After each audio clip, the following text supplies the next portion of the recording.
আসসালামু আলাইকুম। আমন্ত্রণ জানাচ্ছি বিডিটিউব ইনফোটেনমেন্টের আজকের আয়োজনে। সাথে আছি আমি হাসানুল ইসলাম। আজ থেকে 53 বছর আগে বাংলাদেশ যখন স্বাধীন হয় তখন পাকিস্তান সেনাবাহিনী সমগ্র পাকিস্তানে বেশ কিছু প্রোপাগান্ডা ছড়িয়ে দেয়। এর মধ্যে একটি অন্যতম ছিল বাংলাদেশ আবারও পূর্ব পাকিস্তান হিসেবে পাকিস্তানের অংশ হয়ে ফিরে আসবে। আর এই প্রোপাগান্ডাকে বাস্তব রূপ দিতেই পাকিস্তানের ইন্টেলিজেন্ট এজেন্সি স্বাধীনতার পর বেশ কিছু বছর বাংলাদেশে তাদের কার্যক্রম চালিয়েছিল। ওই যে কথায় আছে না, কিছু স্বপ্ন স্বপ্নেই সুন্দর। বাংলাদেশের পূর্ব পাকিস্তান হয়ে যাওয়াটাও পাকিস্তান সেনাবাহিনীর একটা দিবাস্বপ্নই হয়ে রয়েছে। তবে পাকিস্তানের সাধারণ জনগণ এটা ভুলে যায়নি। তারা আজ দেখছে তাদের সেনাবাহিনী যে পূর্ব পাকিস্তানকে নিয়ে বলেছিল এরা আমাদের ছাড়া টিকতে পারবে না, খেতে পাবে না, আরও অনেক কিছু, সেই দেশটির জিডিপি পাকিস্তান থেকে 30% বড় হয়ে গিয়েছে।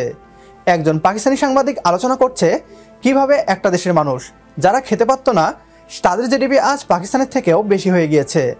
কি বলছে সেই পাকিস্তানি সাংবাদিক, আসুন তা দেখি। गाइस 2% के लोग जिनको कहा जाता था कि पाकिस्तान से अलहदा हो जाने के बाद उनके पास खाने को खुराक तक मुयसर नहीं होगी, आज उसी बांग्लादेश के पर हम कंपैरिजन करते हैं कि बांग्लादेश के पिछले 10 साल के अंदर पाकिस्तान के मुकाबले के अंदर जीडीपी कहाँ पर पहुंची है, कहाँ से स्टार्ट हुई है। वेल हम मुकम्मल तौर के ऊपर हिस्टोरिकल कंपैरिजन नहीं करेंगे, उससे वीडियो बहुत ज़्यादा लंबी हो जाएगी। हम पिछले 10 साल का कंपैरिजन करते हैं और 10 साल पहले बांग्लादेश का जो जीडीपी था वो था 133 बिलियन यूएस डॉलर। इस फिगर को माइंड में रखना है कि 10 साल पहले 2012 के अंदर बांग्लादेश का जो जीडीपी था वो था 133 बिलियन यूएस डॉलर और उसी साल 2012 के अंदर पाकिस्तान का जो जीडीपी था वो था 244 बिलियन यूएस डॉलर। कितना बड़ा गैप था बांग्लादेश के अंदर और पाकिस्तान के अंदर, और आहिस्ता आहिस्ता ये गैप किस सिचुएशन के अंदर कन्वर्ट होता गया। बेस 244 बिलियन डॉलर एक हैंडसम अमाउंट हमें देखने को मिल रही थी 2012 के अंदर as compare to Bangladesh, but slowly and gradually जिस तरीके से हम आगे जा रहे थे उसी तरीके से बांग्लादेश भी आगे जा रहा था। स्लोली दोनों मुल्क तरक्की करते गए।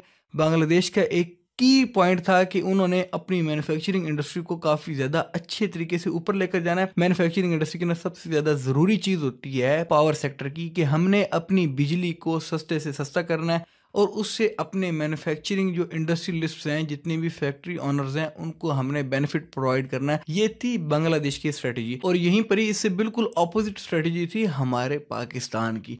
पाकिस्तान के अंदर क्या सीन था? पाकिस्तान के अंदर सिंपली ये सीन था कि भाई कोई भी ऐसा काम कर लो जिससे ये अवाम राजी हो जाए, बस दैट्स इट। आपने कोई भी ऐसा काम कर लिया जिससे ये अवाम राजी होगी आपसे, नो मैटर कि वो कैसा काम है, बल्कि आपने कोई गटर भी साफ करवा दिया ना तो ये अवाम आपसे राजी है, अगली दफा वोट आपका है, दैट्स इट। वैसे काम भी करके हमारे यहाँ पर अपने आप को स्टेबलाइज कर लिया जाता था और जो सी मेजर चीजें होती थी उनके ऊपर कभी भी फोकस नहीं किया जाता था। इंडस्ट्रियल सेक्टर को रेवोल्यूशनाइज ना करने की वजह से हम आहिस्ता आहिस्ता डाउन आते गए और बांग्लादेश के मुकाबले में हम 2018 तक तो स्टेबल रहे कि 2018 के अंदर हमारा जो जीडीपी था वो था 356 बिलियन यूएस डॉलर और 2018 के अंदर जो बांग्लादेश का जीडीपी था वो था 321 बिलियन यूएस डॉलर। मतलब कि आसान अल्फाज में आपको बताऊं तो जो डबल का डिफरेंस था ना पाकिस्तान के और बांग्लादेश के जीडीपी का, वो बांग्लादेश क्रॉस करके आ चुका था 2018 तक। उसने अपनी इकोनॉमी को इतना स्टेबल कर लिया कि वो पाकिस्तान के जीडीपी के मुकाबले में आकर खड़ा हो गया।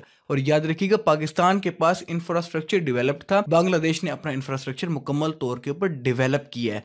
ये एक बहुत बड़ा की पॉइंट है, ये बात ज़हन में रखिएगा। अब 2018 तक तो खाली बांग्लादेश जो है पाकिस्तान के बराबर तक पहुंचा है, लेकिन अभी भी डाउन था। बट सिचुएशन वहां पर तब्दील होती है जब बांग्लादेश पाकिस्तान को जीडीपी में क्रॉस कर चुका था और वो था 2019 के अंदर बांग्लादेश का जो जीडीपी था वो पहुंच चुका था 351 यूएस डॉलर के ऊपर और वहीं पर पाकिस्तान का जीडीपी डाउन आकर 320 यूएस डॉलर पर आ चुका था। ये बहुत ही बड़ी एक रैपिड ग्रोथ के साथ बांग्लादेश ऊपर जा रहा था कि उसके मुकाबले के अंदर इंडिया भी खास करके टेक्सटाइल सेक्टर के अंदर आ नहीं सक रहा था। टेक्सटाइल सेक्टर के अंदर बांग्लादेश इतना ऊपर जाता जा रहा था कि उसको कॉम्पीट करना बहुत ज्यादा मुश्किल हो चुका था। 2021 के अंदर जो पाकिस्तान का जीडीपी था वो था 346 बिलियन यूएस डॉलर और उसी टाइम के ऊपर जो बांग्लादेश का जीडीपी था वो था 416 बिलियन यूएस डॉलर और ये काफी ही एक अच्छा फिगर हमें देखने को मिला है। और आने वाले वक्त में बांग्लादेश ने और ज्यादा तरक्की हासिल करनी है। सिंपली उनके पास एक प्रॉब्लम आई थी कि उनको एनर्जी सेक्टर के अंदर क्राइसिस देखने को मिल सकता था, बट वो अपने क्राइसिस के मामलात आने से पहले ही आईएमएफ के पास पहुंच गए और वहां से बेल आउट प्लान ले आए ताकि उनकी इंडस्ट्रियल सेक्टर को किसी भी किस्म के बहरान में ना जाना पड़े। और ये एक बहुत ही बड़ा मास्टर स्ट्रोक था उनकी तरफ।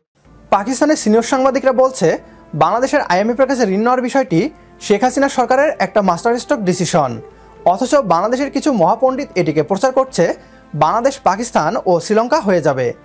ইউক্রেন রাশিয়া যুদ্ধের কারণে বাংলাদেশের অর্থনীতিতে একটা প্রভাব পড়েছে, তবে তা ক্ষণস্থায়ী। আর বিপদ আসার আগেই বাংলাদেশ প্রস্তুতি নিয়ে ফেলেছিল, কিন্তু এই সিদ্ধান্তের প্রশংসা না করে উল্টো অপপ্রচার চালাচ্ছে একটি মহল।